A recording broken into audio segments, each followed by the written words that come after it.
continues to intensify here as the red lights go out.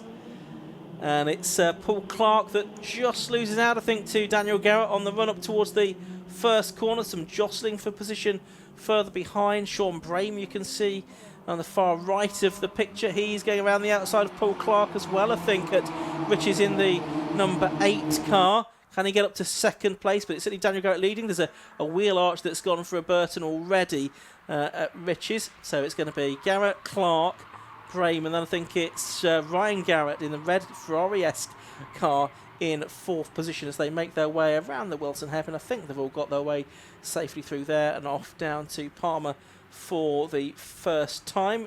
Daniel Garrett it is then in the lead. Yeah, Sean Brame couldn't capitalise on that move and get into second at the first corner, so he's going to have to plot a move somewhere else around this opening lap of the Yokohama Locost Championship race. Yeah, not bad getting 29 of those things round the first few corners without any calamities, but it is the championship leader, Daniel Garrett. There has not been a race meeting this season in which a Garrett has not won so far this year. Of course, with Ryan adding his name to the roster in the one meeting where Daniel did not take victory. It was a pair of second places at Mallory Park a couple of meetings ago. He's been absolutely fine form, as we see Lewis Ward making up places after that 5-place grid penalty which he picked up for a pit lane infringement earlier today. And so he's just climbing back up from 9th on the grid after that penalty.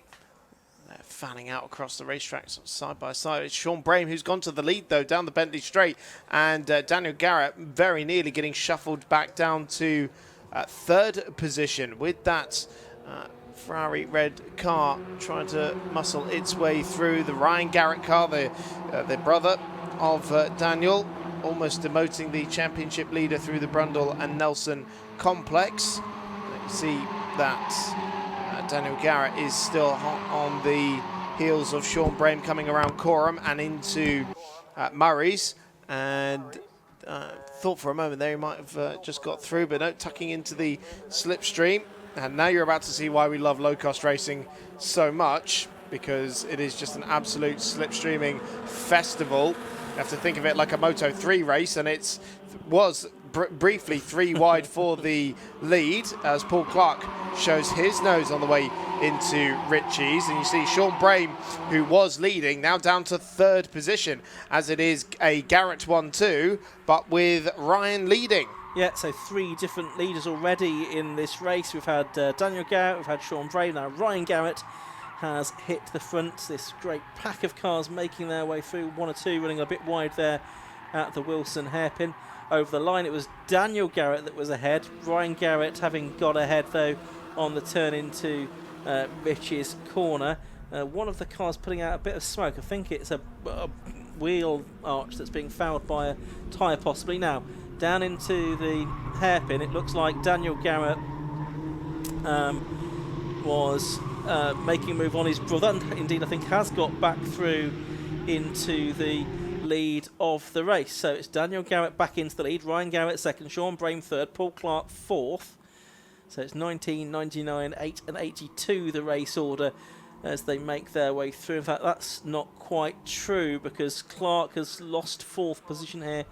I think that's to Lewis Ward, number 4. Yes, it is, as they turn their way through Williams and back onto the Bentley Straight for the 2nd time in this race. So down the Bentley Straight they now head. Big tow available here, and if you're about 3rd or 4th, you can get 2 or 3 times the tow. Who's going to emerge in the lead? It looks like it's Ryan that's back in front of Daniel. So Ryan number 99 ahead of Daniel number 19 as they make their way through Brundle and Nelson that time. And then it was Sean Brame in 3rd position, I think, as they head down towards Coram once again. In fact, the first 2, the Garrett brothers, have made a bit of a break away from the rest, I fancy. Lewis Ward is there in 4th, taking the fight to Brame now for 3rd. But the Garretts, possibly they can get their heads down and work together here, Chris. They could well do. I'm sure Lewis Ward will be trying to make his way into 3rd position before that happens. Ward now up into the position he was due to start in before that grid penalty. Let's see what the gap is when they go over the timing line, because it's already side by side with Daniel Garrett moving back into the lead of the race, only 0.2 of a second separating the brothers. It's the younger who goes through, the reigning champion, back into the lead, and they are starting to form a little bit of a gap. But Lewis Ward through into third now, ahead of Sean Brame, and there is yet more drama to come, and there was a little tag there with Murray Shepherd, the number 2 machine, on the inside of the Wilson hairpin against the right rear of Sean Brame. Luckily, they both got away with it. Good to see Murray Shepherd back in the category here, the 2020 champion making a return.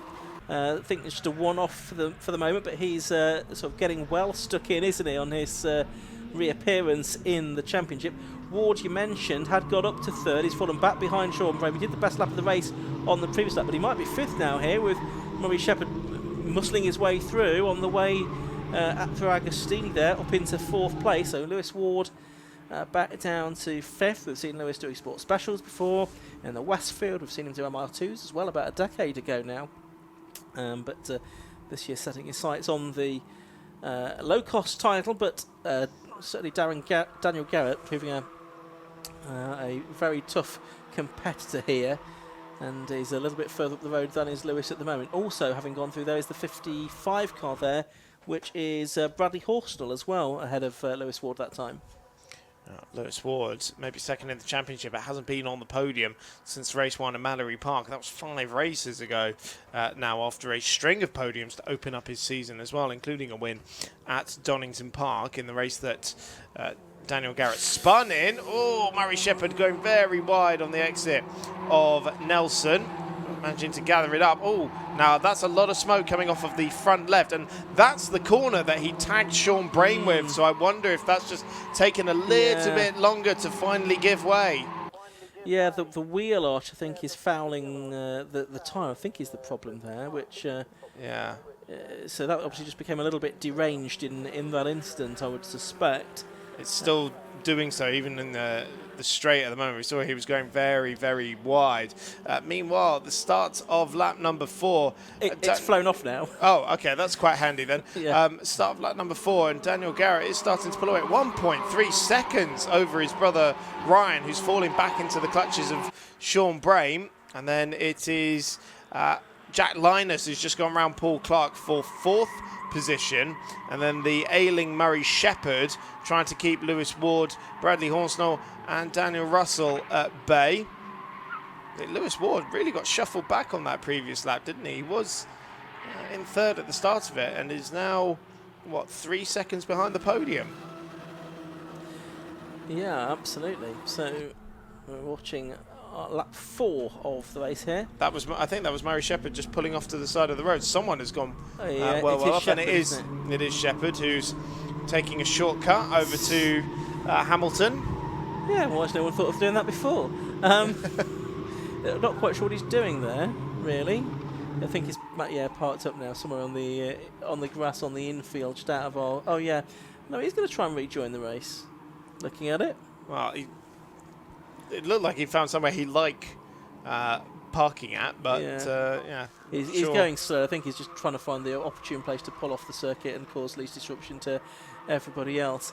So there's Paul Clark, and he's just behind, I think that's Jack Linus now, isn't it, in the 13 car for the 29-year-old design engineer from Chelmsford in his 3rd season of racing, Expedition University Karting Championship competitor, driving the ex-Gary Brandon car, is Jack Linus in, I think that's 4th position at the moment.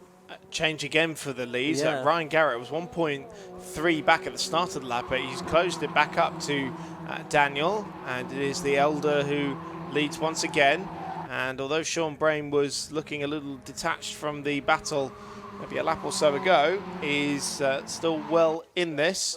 And then you've got that battle between Jack Linus and Paul Clark. But yeah, look at that top 3 coming out of Murray's. It's Ryan Garrett, then Daniel Garrett and Sean Brame, separated by very, very little. I mean, interestingly, there was 2.2 seconds separating those 3 cars a lap ago, and now there is a quarter of a second. Brame's just in the best lap of the race, a 2:22.186, and he's second.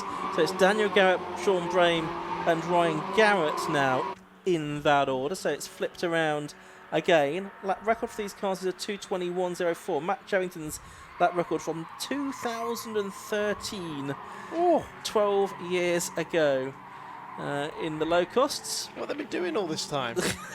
Well, you go and ask them that, Chris. I will. Give me a microphone and a camera. I'll ask anyone. Yeah, Jack Linus is a bit of a distant 4th place now. He's still got Paul Clark behind him. And what's happened to Lewis Ward? Because he seems to have just dropped off the pace completely now. Yeah, 6th over the timing line, but was supposedly not far away from Linus and Clark, and the pictures would certainly suggest otherwise at the moment. So it is 3 of our race winners currently battling for the victory here, with Daniel Garrett, obviously the winningest driver of the year so far. 6 victories coming off the back of 3 consecutive victories after a rather dominant weekend in Anglesey. And Sean Brame, a winner at Mallory Park earlier in the year, coming off the back of 2 consecutive podium finishes as well at Anglesey. Of course, Daniel Garrett, last year's champion, in a great position this year as well. And with the points lead he has, arguably he doesn't need to do anything silly in the remaining races this season. If he just keeps picking up podium finishes, which is, he looks set to do whatever happens here, unless he has a problem, then that would be good for him for the championship. So he can probably afford just to be a little bit more cautious than he might otherwise be. I mean, having said that, now he's going to pull out some outrageous move to take the lead at the last corner or something, isn't he? But he can afford to be more cautious. Well, yeah, here he goes, but there's still a couple of laps to go here, so it will change again, won't it? Such is the way of low-cost racing. But is he going to be ahead by the time they arrive at Murray's? Not quite. Sean Brame is ahead, but not sure he's going to carry as much momentum up the centre straight there as is Daniel Garrett. Looks like Paul Clark's going back to Ryan Garrett, as well as Jeff Peake is off the circuit in the number 29 car. So he's had a drama and is out of the race by the looks of things, which is a great shame. But yeah, Daniel Garrett was leading, over the line by 36 thousandths of a second from Sean Brame, Ryan Garrett. And that time through, Jack Linus did close in on Ryan Garrett to the tune of a second, really. Paul Clark taking some grass on the exit of Ritchie's. Very nearly contact between the 2nd and 3rd place cars as Ryan Garrett tried to show his nose into the Wilson hairpin on Sean Brame. There is no change inside that top 3, nor between Linus and Clark. But you bet when that last lap board comes out, that's when they're going to start pulling out every last trick they have left up their sleeves. This is the penultimate lap of the race now, with 2 minutes left on the clock. It is Daniel Garrett who leads, going for his 7th victory of the season.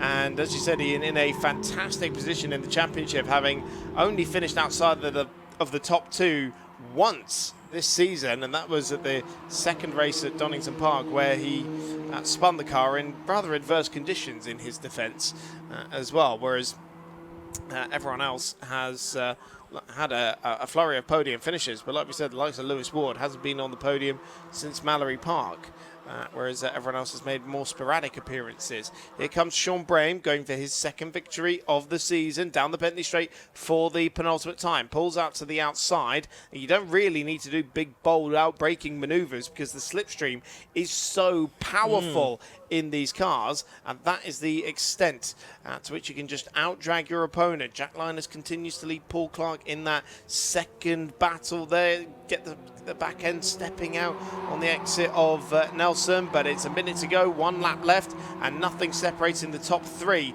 So we're about to start the final lap. Yeah, certainly are, and it's going to be drama-filled, I'm sure. You don't necessarily want to be leading on to the final lap, or even onto the Bentley Straight on the final lap.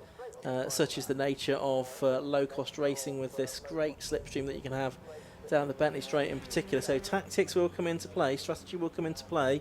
There's 36 seconds left on the clock as someone just heads out of the pit lane. Now it's almost 3 wide as they are going to head up towards the towards Rich's this time. And it's Daniel Garrett that drops to the back of that group, interestingly. Now, is that a strategy coming to play here? Ryan Garrett's leading, Sean Brame is second in the background. Paul Clark was all over the grass. But are we going to see... Oh, what a big moment for Ryan Garrett. He's thrown the lead away, or has he just opportunely positioned himself for where he wants to be going onto the Bentley Straight on the final lap? Who knows? I don't think that was in the plan, but maybe he has just put himself in the best position here. Like I say, you don't necessarily want to be leading. Maybe into the Brundle and Nelson complex, that's the best place to be leading, but I would not put it past any of these guys to do a lunge at Coram and Murray's as well. So, Daniel Garrett hits the front again as they break for Agostini ahead of Sean Brame, and then Ryan Garrett. Somehow we're back with the order we had a couple of laps ago as we head into Hamilton and then Oggies. Still it is the championship leader at front, but has Sean Brame timed this perfectly? He'll be the one with the tow. Of course, Ryan will have a double slipstream down the Bentley Straight, and he's an awful lot closer than he was a lap ago. So this is where Sean took the lead just a couple of minutes ago, but Ryan is an awful lot closer now down the Bentley Straight for the final time of asking, and pick a name out of the hat of these three drivers. It is Daniel Garrett who defends. Sean Brame pulls to the outside. Ryan Garrett making it 3 wide down the Bentley Straight. They've both gone past the championship leader, but Sean Brame with the inside line on Ryan Garrett is going to come out ahead into the Brundle and Nelson complex, and with only 3 corners to go, it's Sean Brame potentially on course for a second victory of the season, but surely Ryan Garrett is going to have something to say about that into Coram, and Daniel's not finished yet either, and taking some grass on the way into Coram and trying to go around the outside of his older brother. Yeah, he is indeed, but they're just delaying each other possibly a little bit there.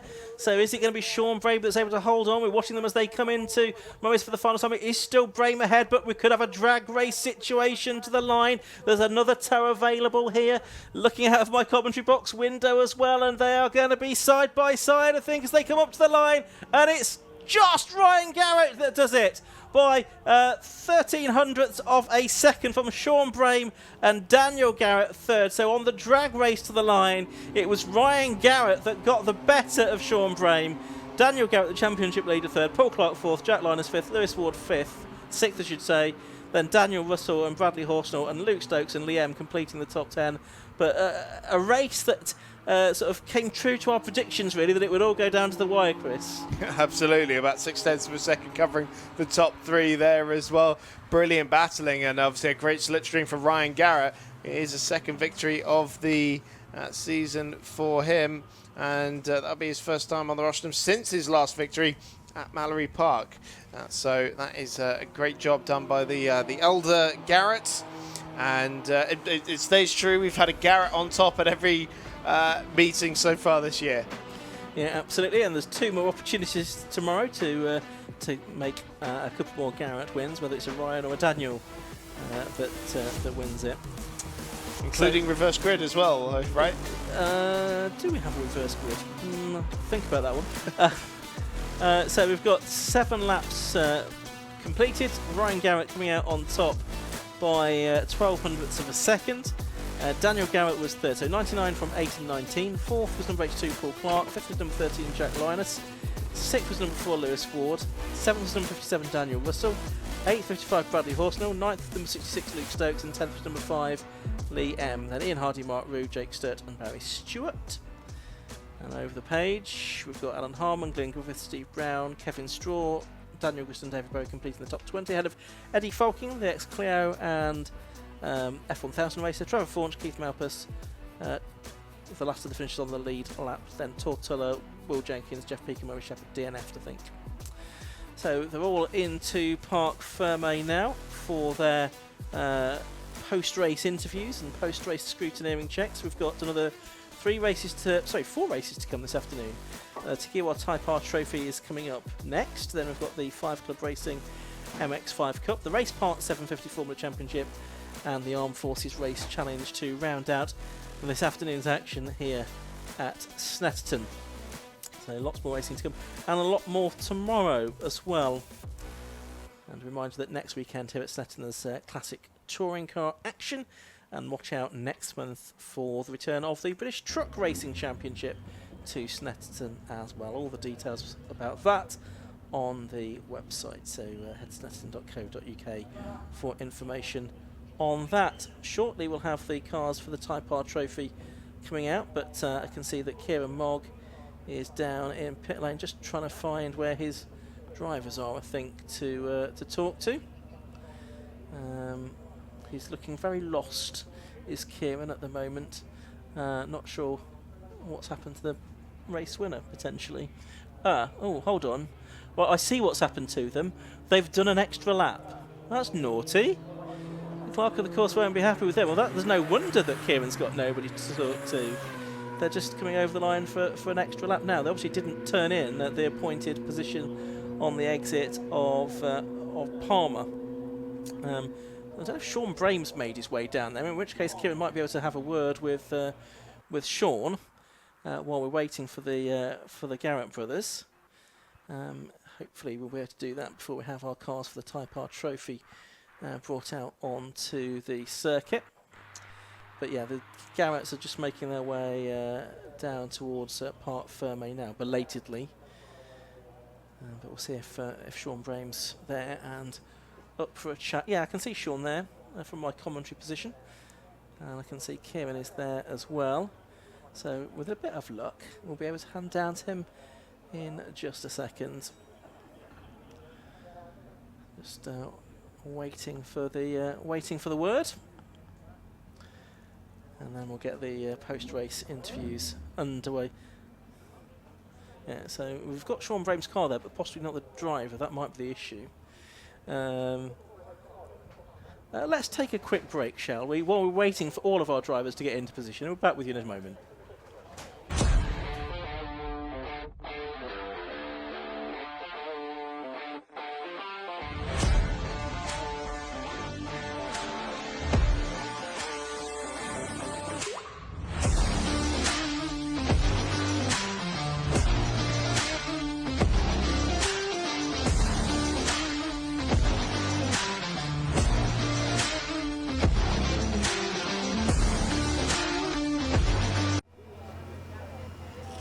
Thank you very much. Yes, I'm down here with P2 actually, Sean Bake.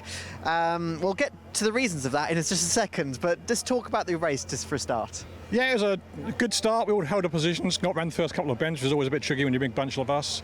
After that, it was just a case of Dan made a bit of a break, managed to hang on to him for a couple of laps, and then Ryan came past and they started to pull away, but it's my local circuit here, so I've done a lot of laps, so I just settle down, keep it neat, and I gradually reeled them in. As they started to fight, it slows them down a little bit. I've actually got them in the last 2 or 3 laps, and the last 2 or 3 laps were just manic, slipstreaming battles, it always is in Locost. And the old adage of don't be first at the last corner, yeah, Ryan got me again, so fortunately Dan, I kept Dan behind me, so that's all right. So yeah, good haul of points for the championships, that's good. Not sure where Lewis finished, but he's the one ahead of me, so I'm hopefully leapfrogged him now, happened second in the championship, so we'll see. So yeah, really good race, really good fun, as always in Locost.